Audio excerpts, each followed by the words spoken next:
Not everything I record is meant to be heard. Some things I tell only to the tape. But you found this, so you'll hear what happened before the broadcast. The things I never meant to share.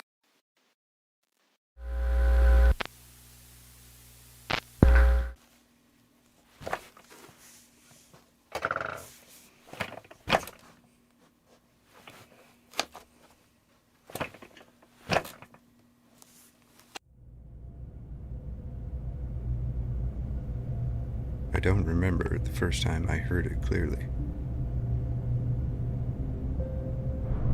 Static has always been with us, in radios, in old televisions, in the background of empty rooms when you swear the silence is too loud. But this wasn't ordinary static. It had weight. As if beneath the noise something was waiting. A whisper, a rhythm, a signal. I used to sit awake at night. The kind of nights that have no center, just hours dissolving into hours. Turning the dial, searching for something that might answer back. And then it happened. Not a voice, not yet, but the suggestion of one. A tone hidden in the distortion. As though someone was trying to speak through the static, but the distance was too vast. It didn't frighten me. It felt inevitable.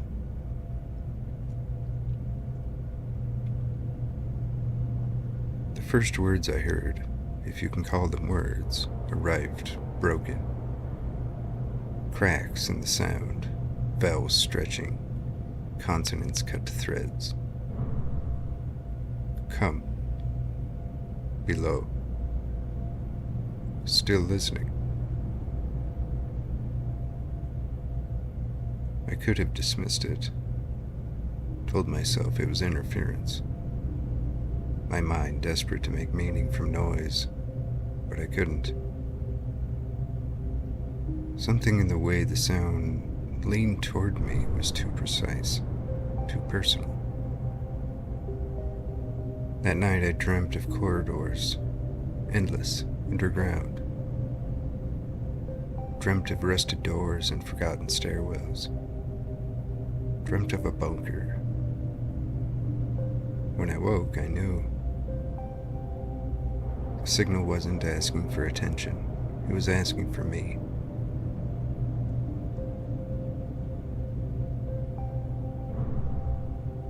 The world above had already begun to fracture.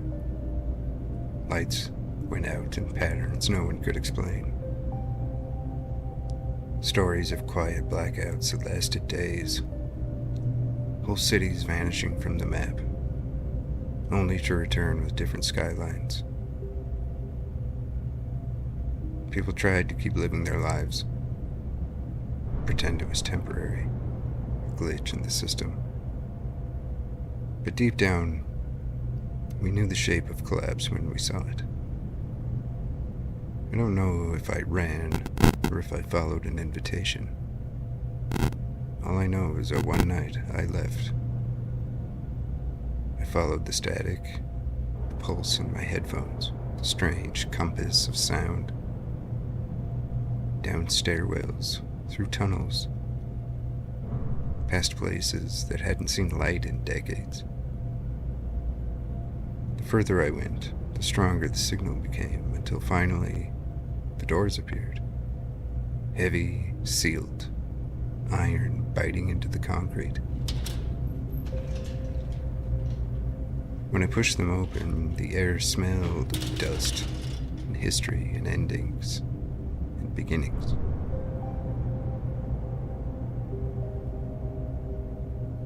It wasn't empty.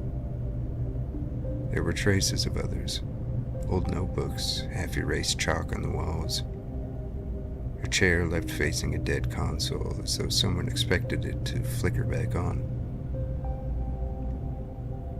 And in the center of it all, the transmitter, silent and waiting.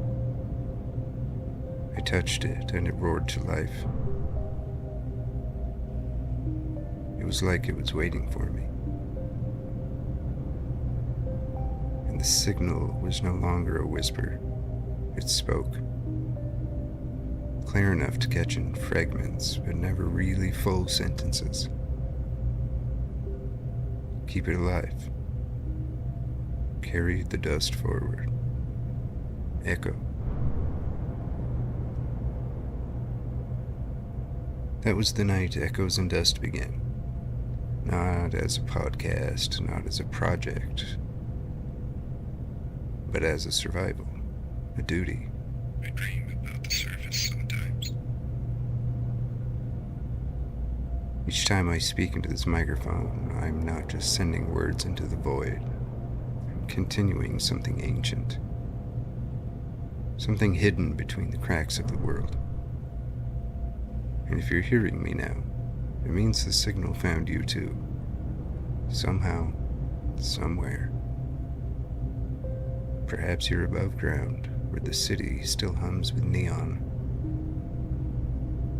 Perhaps you're already underground, listening in the dark.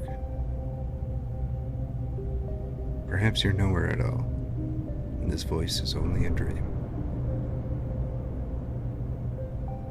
It doesn't matter. Because once you've heard,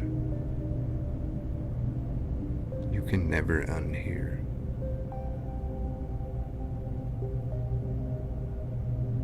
This was Echoes and Dust, a broadcast from somewhere between memory and ruin. I am still listening, and I'll be here till the silence takes me.